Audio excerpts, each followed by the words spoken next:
Never miss अ prediction videos. Channel subscribe करके bell icon press करें and stay updated for latest videos. नमस्कार, मैं हूं पंडित राजकुमार शर्मा और आप देख रहे हैं मेरा चैनल पंडित राजकुमार शर्मा।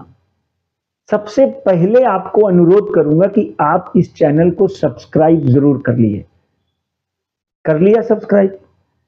सब्सक्राइब करने के 4 फायदे मैं आपको बता रहा हूं। एक, तो आप मेरे साथ डायरेक्टली जुड़ सकते हैं। दूसरा, आपको हर वीडियो जो है वो डायरेक्ट सब्सक्राइब करने के बाद अपने आप नोटिफिकेशन आता रहेगा। तीसरा, राजनीति और आपकी राशि और कभी कभी शेयर मार्केट, ये आपको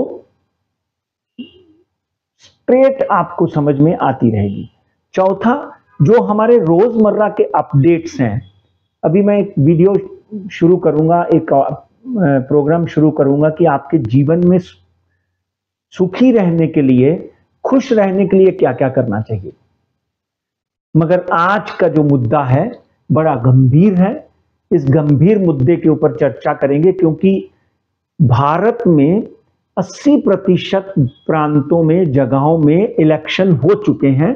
अब कुछ चंद स्टेट में, चंद हिस्सों में इलेक्शन होने बाकी है और दो मुख्य पार्टियां, भारतीय जनता पार्टी जो इस वक्त रूलिंग है, कांग्रेस जो इस वक्त ऑपोजिशन में बैठी हुई है, इन दो पार्टियों का मुकाबला है। और इनके साथ इनके एलाइज हैं, जैसे महाराष्ट्र में एकनाथ शिंदे बीजेपी के साथ हैं, शरद पवार उद्धव ठाकरे के साथ में हैं।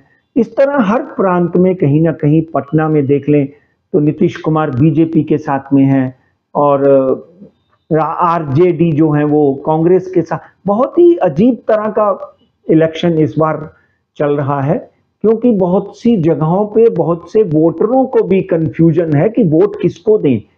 बीजेपी को दें, बीजेपी तो उद्धव ठाकरे के साथ में थी, बीजेपी और अजीत पवार को दें, अजीत पवार तो शरद पवार के साथ में था।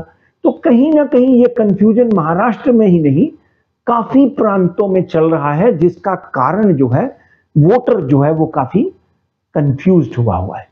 मगर इलेक्शन होने के बाद में, इस वक्त तक के जो इलेक्शन हुए हैं उसकी चर्चा करें तो डेफिनेटली भारतीय जनता पार्टी कहीं ना कहीं 51, 54 और कांग्रेस और अन्य इंडी गठबंधन जो है वो 44, 45 के रेंज में चल रही है। भारतीय जनता पार्टी अभी भी आगे चल रही है, एक बात तय है।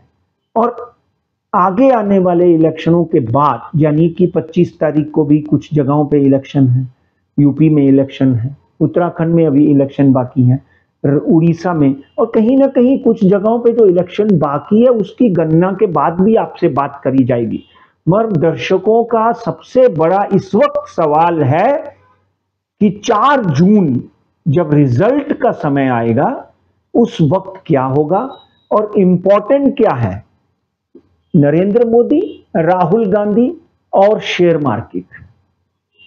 हम आज शेयर मार्केट के ऊपर हम लोग चर्चा करेंगे। मार्केट के ऊपर 2024 के चुनावों का क्या असर होगा, उसके ऊपर हम लोग आज गणना करके आपके समक्ष आपका मार्गदर्शन करने के लिए लाए हैं।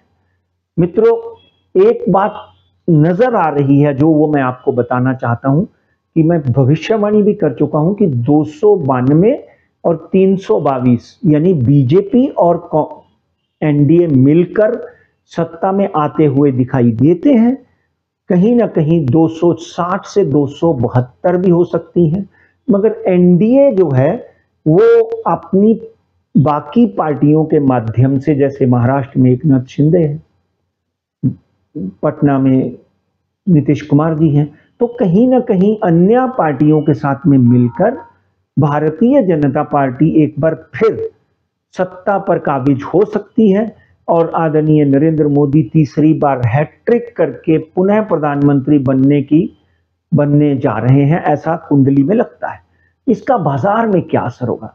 देखिए, 4 तारीख तक तो मैं आपसे अनुरोध करूंगा कि यहां आप प्रॉफिट में बैठे हो तो अपना आधे से ज्यादा प्रॉफिट जो है वो आप भुना लो, आधे से ज्यादा प्रॉफिट जो है बाजार में आप ले लो और बाकी जो शेयर बेचोगे इस 4 तारीख के बाद मार्केट की क्या पोजीशन होगी उसको देखकर फिर आप वही शेयरों को निचले स्तर पर भी खरीद सकते हो।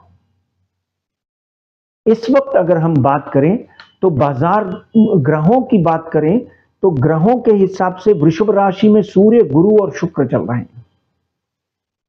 बुध जो है मंगल की राशि में है। मंगल और राहु ग्रहण योग बनाकर बैठे हुए हैं। केतु जो है वो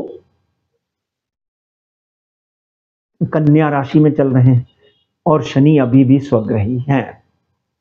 शनि अभी भी स्वग्रही हैं, जिसका सबसे बड़ा कारण है कि मार्केट मुझे नीचे आती हुई दिखाई नहीं देती। तब भी कोई भी कार्य करें तो स्टॉप लॉस रखकर करें, जिससे आपको किसी भी तरह का खतरा नहीं दिखता। बॉम्बे स्टॉक एक्सचेंज की बात करें तो 74,222 आज 22 तारीख को बंद हुआ है।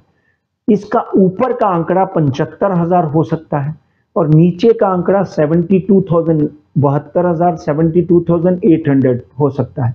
72,800 नीचे का आंकड़ा हो सकता है। अगर चुनाव के रिजल्ट इधर उधर होते हैं तो मार्केट में 10 से 15% का या मैक्सिमम 20% का गिराव भी आ सकता है, जिसकी संभावना हार्डली 1 से 2% है। निफ्टी 22,597 522 597 के ऊपर बंद हुई और ऊपर का आंकड़ा निफ्टी का 22,850 का है और नीचे का आंकड़ा जो है 21,800 का है।